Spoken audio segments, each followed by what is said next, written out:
Welcome back to the Orthodox Universalist channel. Today we're talking about the final question and the conclusion for the Gospel Coalition's article entitled 12 Questions for the Would-Be Universalist, written by Michael McClymond in December of 2022. So let's jump right in. TGC asks, is universalism compatible with the Christian mandate to preach the gospel, practice self-denial, and suffer for Christ and the gospel? A consistent universalist evangelist wouldn't call people to decide for Christ, but would tell them God had decided for them. He or she wouldn't tell people to be saved, but would say they're saved already. It's hard to imagine a theological view more likely to engender complacency or indifference. Christian missionaries like Isaac Jogues in French Canada or Jim Elliot among the Waorani people of Ecuador went into dangerous situations to preach the gospel to those who'd never heard it. And in the process, they gave up their lives as martyrs. Can anyone imagine a Christian universalist doing this? Is there a single case of such a universalist missionary martyr? Christian martyrs bear witness to a practical fruit of holiness among those who believe in a final state of heaven and hell. Essentially, TGC is proposing that the fear of hell is a far more potent and far more appropriate motivator for evangelism than the universal love of God. They go on to insinuate that the call to martyrdom is meaningless if universalism is true. Considering a few specific saints and their martyrdom, they ask, can anyone imagine a Christian universalist doing this? The answer is that we don't have to. Origen, the most famous universalist of all, was severely tortured for his faith for a full 2 years, yet refused to deny his Lord. He'd eventually be released, but his body was broken, and he wouldn't survive another year. But we need not look to church history exclusively to recognize that love can be a powerful motivator for selfless action. How many men and women, how many husbands or wives, soldiers, fathers, mothers, children, or friends have surrendered themselves to harm throughout history for the sake of love? In so many cases, their love drove them to give their lives.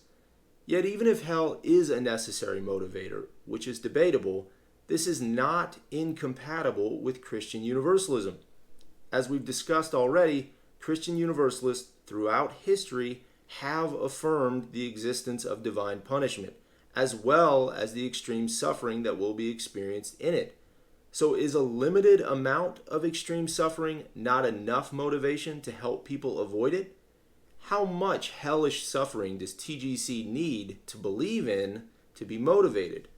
Would a year be enough to motivate them? How about 2 years? How about 10? What about 1,000? Surely they'd be motivated to evangelize their neighbors, even risk martyrdom, if they knew they could potentially rescue them from 1,000 years of agony, wouldn't they? Well, according to them, that's really not enough. To be really motivated to see people saved, you've got to believe that 10 trillion years from now, sinners are still going to be burning just as they will be 10 trillion years after that and 10 trillion years after that.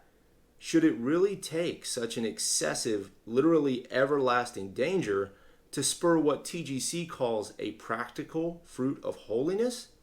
But let's move on and look at the Gospel Coalition and specifically Michael McClymond's final thoughts.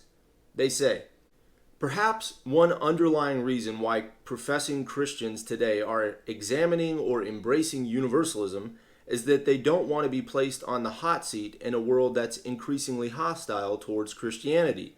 They'd like to avoid ever being in a position in which they must tell a non-Christian that there are dire consequences for rejecting Christ.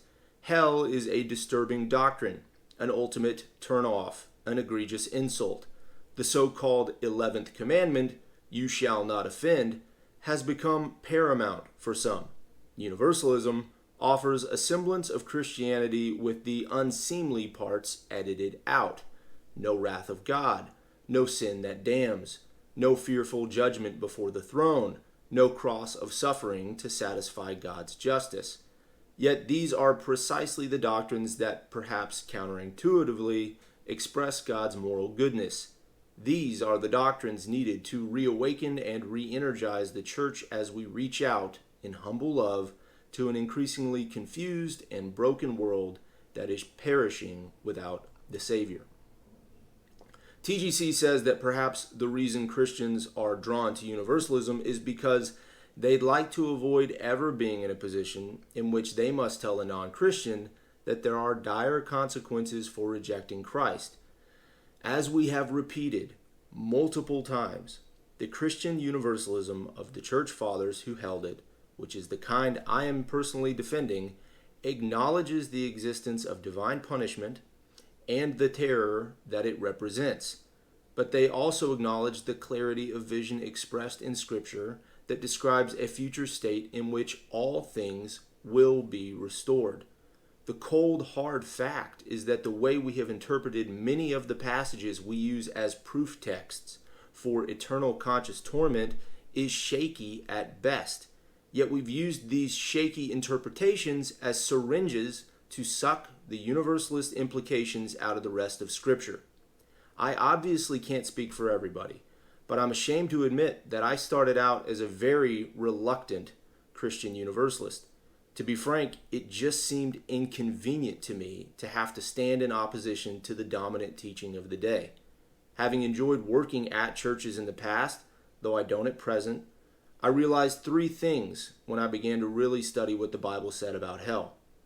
First, the conventional view isn't nearly as defensible as I thought it was.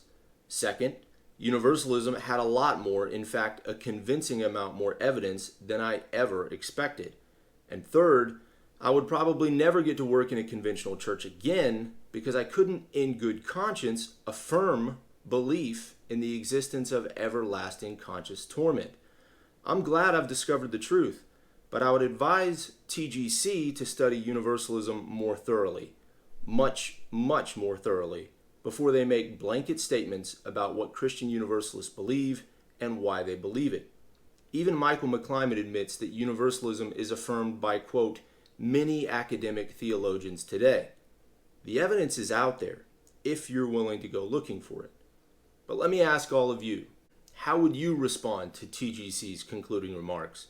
Do you think universalism can serve as a motivational doctrine for missions or even martyrdom? If faced with the real threat of danger for your faith, would you be more prone to suffer for the sake of a universal love, or more likely to suffer out of fear of an unending suffering? To many people out there, including myself for many years, universalism seemed like a risk. The fear is that, if it's not true, you might be contributing to the damnation of many. But the reality is that the scriptural support for universalism is exceedingly strong, definitely strong enough to confidently assert that it's biblical, even the biblical expression of God's plan for the ages. This has, of course, been a defensive series on Christian universalism. We've addressed some of the misconceptions that people have about universalism, but we haven't talked very much about the scriptures that inspire such belief. In the next series, Biblical Evidence for Universalism, we'll study some of the scriptures that inspire such hope and discover what it means to take Christ at his word when he says, "Behold, I am making all things new." Thanks so much for hanging out with me through this series. This was just the beginning. Like, subscribe, and share if you enjoyed the video, and thanks for watching the Orthodox Universalist channel.